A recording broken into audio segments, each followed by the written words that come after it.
नमस्कार दोस्तों, take Chris करण channel में आपका स्वागत है। दोस्तों, ये अर्थमेटिक मैथ के जो कि चैप्टर 3 है घातांक एवं करणी अर्थात इंडाइसेस एंड शॉर्ट्स। दोस्तों, इसके बारे में हम बेसिक लेवल से पढ़ेंगे, जो कि वीडियो का कई पार्ट होगा और आप धैर्य बनाए रखिएगा। हम आपको एकदम बेसिक लेवल से समझाते चलेंगे। तो दोस्तों, आइए देखते हैं कि घातांक और करणी क्या होती है। ठीक है दोस्तों, घातांक और करणी इसको अलग अलग भागों में हम पढ़ेंगे। दोस्तों, जैसे हम मान लें, अगर किसी संख्या जिसे हम कह दें कि ये 5 है, 5 पर 5 घात। ठीक है दोस्तों, तो इस 5 को हम आधार बोलेंगे, इस 5 को हम आधार बोलेंगे और इस 5 को हम घात बोलेंगे। ठीक है दोस्तों, अर्थात अगर हम मान लें 11 पर 5 घात। ठीक है दोस्तों, तो हम इस 11 को आधार मान लेंगे और इस 5 को घात मान लेंगे। ठीक, अर्थात इस 5 को 11 की घात कहेंगे। ठीक है दोस्तों, ठीक, घात को हम घातांक भी बोलते हैं। ठीक है दोस्तों, अगर हम कह दें इसको इस शब्द में कि किसी संख्या को अगर उसी संख्या में जितनी बार अगर गुणा कर दिया जाए, अर्थात जैसे 11 है, 11 को के ऊपर 5 घात बोल दिया है, तो हम 11 को 5 बार गुणा कर लेंगे। 11 गुणे 11 गुणे 11 गुणे 11। ठीक है दोस्तों, एक बार और। ठीक है दोस्तों, तो हम अर्थात इस संख्या को 60 रूप में 11 के ऊपर हम 5 घात लिख लेते हैं। ठीक है दोस्तों, हम इस रूप को इस तरह भी लिख सकते हैं और इस रूप को इस तरह भी लिख सकते हैं। ठीक है दोस्तों, अगर हम कह दें कि 7 मल्टीपल 7 मल्टीपल 7 मल्टीपल 7 मल्टीपल 7। ठीक है दोस्तों, तो इसको हम लिख सकते हैं 7 के ऊपर 1 2 3 4 5 यानी 5 घात। ठीक है दोस्तों, अर्थात इस 7 को आधार बोलते हैं और 5 को घात बोलते हैं, अर्थात 5 को हम 7 की घात बोलेंगे। ठीक है दोस्तों, इसको हम इस तरह रूप में भी लिख सकते हैं और इसका 60 फॉर्म ये हो गया। ठीक है दोस्तों, जहाँ 7 आधार कहलाएगा और 5 उसकी घात कहलाएगी। इतना तो समझ में आ गया होगा।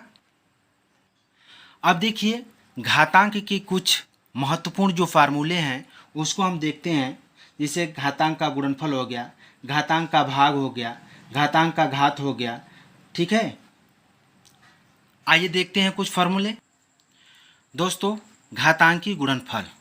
ठीक है दोस्तों, घातांकी गुणनफल अर्थात कह दे कि मान ला कोई संख्या ए है, ठीक, अगर उस पर m घात है इंटू एक आधार जो कि a है, इसकी घात n घात है। अगर कोई संख्या फिर a है, उसका घात 1 हो गया, तो इनका गुणनफल कैसे हम निकालेंगे। ठीक दोस्तों, अगर किसी संख्या के गुणनफल में अगर आधार समान हो तो उनके घात जुड़ जाते हैं, अर्थात इसका ये आधार ये घात है, ये आधार ये घात और ये आधार ये घात। ठीक है दोस्तों, तो अगर आधार समान, देखिए ए है, ए है, ए है, इनके तीनों का आधार समान है और घात भिन्न भिन्न है तो घात जुड़ जाते हैं। तो ए को हम सिर्फ ए लिख सकते हैं, इसके ऊपर m प्लस n प्लस 1 इस तरह लिख सकते हैं। ठीक है दोस्तों, तो हम इससे यही देखते हैं कि आधार समान होता है तो घात जुड़ जाते हैं। जैसे में अगर हम कह दें x पर 1 घात गुणे x पर 2 घात गुणे x पर 3 घात गुणे x पर 4 घात, तब हम क्या लिख सकते हैं, x के घाते जब आधार समान है तो घात जुड़ जाएंगे, तो हो जाएगा 1 प्लस 2 प्लस 3 प्लस 4। ठीक है दोस्तों, अर्थात x के घाते 4 3 7 2 9 1 10 इतना हो जाएंगे। ठीक है दोस्तों, मैं उम्मीद करता हूँ कि ये समझ में आ गए होंगे। आइए अगला देखते हैं और दूसरा देखते हैं घातांकी भाग देखते हैं। ठीक है, घातांकी भाग। दोस्तों इसमें क्या होता है, अगर आधार समान हो, अर्थात मान लें a पर m घात है डिवाइड बाई a पर n घात। ठीक है दोस्तों, अगर आधार समान होते हैं, ठीक है दोस्तों, इसको हम इस तरह भी लिख सकते हैं, a के पावर m घात बटे a के पावर n घात। ठीक है दोस्तों, तो हमारा आधार तो सेम है, आधार को हम इस तरह लिख लेंगे, मगर इस कंडीशन में, भाग वाले कंडीशन में, जो कि ऊपर के घात से नीचे वाला घात घट जाता है, अर्थात ये हो जाएगा m माइनस n। ठीक है दोस्तों, जैसे में कुछ हम ले लेंगे एग्जाम्पल, जैसे कह रहा है कि x पर 13 घात बटे x पर 8 घात। ठीक है दोस्तों, तो इसको हम क्या कर सकते हैं, आधार तो सेम है, x इस तरह लिख सकते हैं, ये हो जाएगा 13 माइनस 8, अर्थात x पर 13 में से 8 जाएगा 5। ठीक है दोस्तों, ये हमारा रूल कहता है। ठीक है, आइए कुछ अगला रूल देख लेते हैं। दोस्तों तीसरा रूल है घातांक की घात। जैसे में दोस्तों अगर हम मान लें a की घात m, उसके घात n, फिर उसके घात 1, फिर उसके घात हम मान लेंगे p, अर्थात घात के ऊपर घात जब है तब इसका रूल क्या कहलाता है। दोस्तों आधार तो सेम है, तब हम इसको कर लेंगे a के ऊपर इसका सभी घातों का गुणनफल हो जाएगा। ठीक है दोस्तों, तो ये हो जाएगा m into n into 1 into p। ठीक है दोस्तों, इसका हमारा जब घात के ऊपर घात होता है तो इसका रूल कहता है कि आधार जब सेम होता है तो घात के ऊपर घात अर्थात घातों का गुणा कर देते हैं, तो m into n into 1 into p हो जाएगा। एग्जाम्पल के तौर पर हम देख ले लेंगे कि अगर कह रहा है कि x के घाते 2, के घाते 3, के घाते 5, के घाते 2 हम अंक के रूप में लिख कर देख लेंगे, तब इसमें क्या होगा, हमारा x तो सेम आधार ही है, अब इसको हम कर लेंगे 2 इंटू 3 इंटू 5 इंटू 2, अर्थात ये हो जाएगा x के घाते 2 3 6, 6 5 30, 30 दुना के 60। ठीक है दोस्तों, तो ये x के घाटे 60 हो जाएगा। दोस्तों चौथा कह रहा है गुणनफल की घात। तो अगर इसको किसी संख्या का गुणनफल है, किसी संख्या का गुणनफल है उसके ऊपर घात है, जैसे में कह देगा a इंटू बी इंटू सी, सभी के ऊपर n घात मान लेंगे, तब इसका रूल क्या कहता है, जब अलग अलग संख्याओं का गुणनफल होता है और सभी के ऊपर एक घात होता है, कोई संख्या होती है, तब हम सभी संख्याओं के ऊपर वही घात लगाते हैं। इस पर हम देखिए a पर भी n घात लगा लेंगे, इंटू बी पर भी घात n लगा लेंगे, इंटू सी पर भी घात n लगा लेंगे। ठीक है दोस्तों, एग्जाम्पल के तौर पर आइए देख लेते हैं।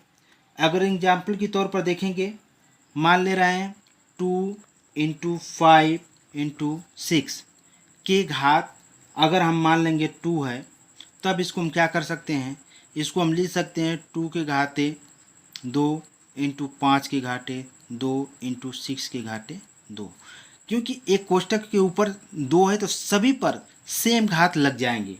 ठीक है दोस्तों, आइए अगला रूल देखते हैं। दोस्तों पांचवा रूल कह रहा है व्युत्क्रम का नियम। ठीक है दोस्तों, अगर हम मान लेंगे a पर m घात, ठीक है, a पर m घात, तो इसको हम लिख सकते हैं अपान में कर करके। व्युत्क्रम का मतलब ही होता है उल्टा। ठीक है दोस्तों, व्युत्क्रम का मतलब ही होता है उल्टा, अर्थात ए अगर दे दिया है ए पर एम घात, तो इसको हम लिख सकते हैं 1/a पर माइनस एम घात। ठीक है दोस्तों। अगर हम कह दें कि ए पर माइनस एन घात, तब हम इसको क्या लिख सकते हैं 1/a पर एन घात, क्योंकि जब प्लस होता है तो अपान में जाकर माइनस हो जाता है वहीं घात, अगर घात माइनस में है तो 1/, में जाकर के प्लस में हो जाता है घात। ठीक है दोस्तों। जैसे मैं कह दें अगर 5 पर 3 घात, तो हम इसको व्युत्क्रम करेंगे, इसका उल्टा कर देंगे तो 1/5 पर माइनस 3 घात। ठीक है दोस्तों। अगर हम कह दें 2 पर माइनस 3 घात, तो इसको हम लिख सकते हैं 1/2 पर 3 घात। ठीक है दोस्तों। ये आपका व्युत्क्रम का रूल है। एक और है रूल, देख लीजिए। जैसे कह दे कि a/b पर m घात, तो इसको हम क्या लिख सकते हैं, इसको उलट देंगे तो b/a अगर करेंगे इस पर, तो इसके घात a माइनस एम हो जाएगा। ठीक है दोस्तों। अगर हम कर दें जैसे में x/y पर माइनस n घात, तो क्या हो जाएगा, ये हो जाएगा y/x पर n घात हो जाएगा। ठीक है दोस्तों। जैसे मैं कह दे 5/7 पर 3 घात, तब इसको हम क्या लिख सकते हैं 7/5 पर माइनस 3 घात। ठीक है दोस्तों। अगर कह दे 2/3 पर माइनस 5 घात, ठीक, तब इसको उलट देंगे तो ये प्लस में हो जाएगा, तो ये हो जाएगा 3/2 पर 5 घात। ठीक है। मैं उम्मीद करता हूँ कि ये रूल आपको समझ में आए होंगे दोस्तों। इसके बाद देखिए, इसके बाद घातांक का शून्य होना, घातांक का शून्य होना, अर्थात हम किसी संख्या पर अगर शून्य घात है, अर्थात मान लेंगे a पर अगर शून्य घात है तो इसका मान 1 हो जाएगा। ठीक है दोस्तों। अगर हम कह दें 5 पर शून्य घात, तो इसका भी मान 1 हो जाएगा। दोस्तों चाहे कितनी भी बड़ी संख्या क्यों ना हो, अगर हम कह दें 5060 पर शून्य घात, तो भी इसका मान 1 हो जाएगा। अर्थात हमारे कहने का मतलब ये है कि अगर कोई भी संख्या हो जिसका घात अगर शून्य हो तो उसका मान 1 हो जाएगा। ठीक है दोस्तों। रूल नंबर 6 है व्युत्क्रम घात का नियम। ठीक है दोस्तों। अगर कह रहा है कि a के घात n है, a के घात n बराबर अगर b है, तो a बराबर हो जाएगा b पर 1/n हो जाएगा। ठीक है दोस्तों। जैसे में अगर x के घात 3 बराबर 5 है, x के घात 3 बराबर 5 है, तब x बराबर क्या हो जाएगा 5 पर 1/3 हो जाएगा। ठीक है दोस्तों। अर्थात अगर हमारा ये घात जो कि पॉजिटिव है, तो इसका व्युत्क्रम उलट जाएगा, घात उलट जाएगी इसकी। अगर a के घात n बराबर b है, तो a बराबर क्या हो जाएगा, इधर जब n को इधर लेकर आएंगे तो उलट जाएगा। ठीक है दोस्तों। अब उसके बाद जैसे देखिए, अगर कह दे रहा है कि a के घात 1/n बराबर b है, तो तब a बराबर क्या हो जाएगा, a बराबर b पर, अब यहाँ 1/n था तो इसका उल्टा क्या हो जाएगा, n हो जाएगा। अर्थात a बराबर b पर n घात। अगर हम जैसे कह दें x के घात 1/2 बराबर 3, तब इसका मान, तब x बराबर क्या हो जाएगा, 3 पर ये उलट जाएगा, तो ये 2 हो जाएगा, अर्थात 3 3 9 हो जाएगा। ठीक है दोस्तों। एक रूल और है जो कि कह रहा है अगर ए पर m घात के घाते n के घाते 1 के घाते p है। तो दोस्तों a बराबर नहीं होता है a के घाते m के घाते n के घाते 1 के घाते p। ठीक है दोस्तों, ऐसे रूल हमने बताया है कि अगर घात के ऊपर घात हो तो घातों का गुणा हो जाता है, न कि घात के ऊपर घात होता है। ठीक है दोस्तों ये तो था हमारा घातांक। अब इसके बाद आइए देखते हैं करणी। करणी क्या चीज़ होती है, जिसको हम शॉर्ट भी बोलते हैं। ठीक है दोस्तों, करणी करणी अर्थात स्क्वायर रूट, वर्गमूल। तो करणी जो कि हम कह सकते हैं कि किसी संख्या का कोई मूल मान ज्ञात करने का सांकेतिक नाम करणी होता है। दोस्तों ये करणी का चिन्ह होता है। ठीक है, अगर ए करणी हो तो ए वर्गमूल हो जाएगा। ठीक, किसी संख्या का वर्गमूल निकालना।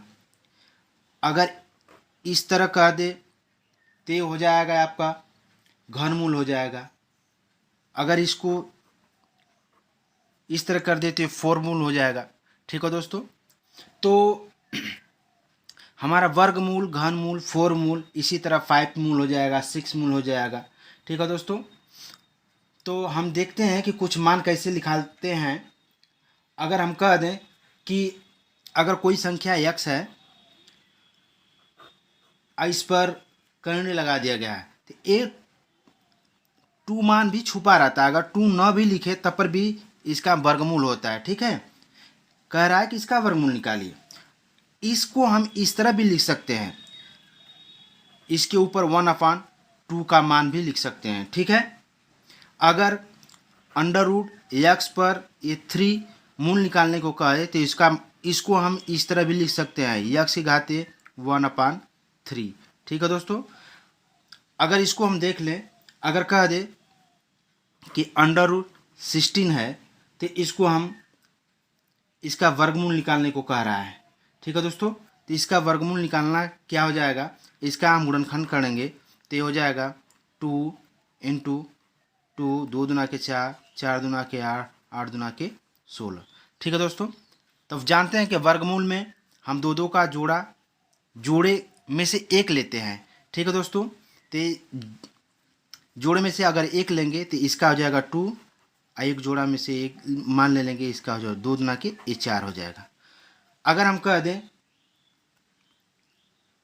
इसका मान जो है, अगर इसको हम कह दें, अगर अंडर रूट 8 कह दे तो इसका मान हम क्या करेंगे,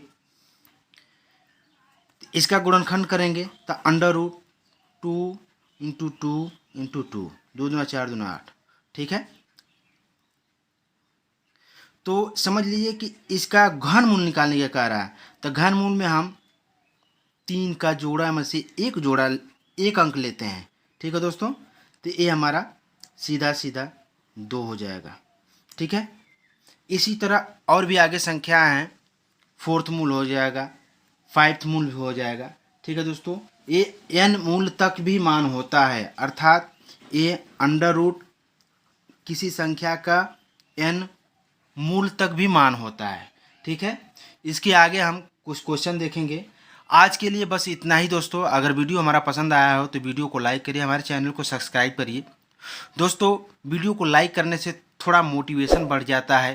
दोस्त अगर आप लोग देखा करिए वीडियो हमारे वीडियो को ज़रूर लाइक कर दीजिए, हमारे चैनल को सब्सक्राइब करिए। तब तक के लिए नमस्कार।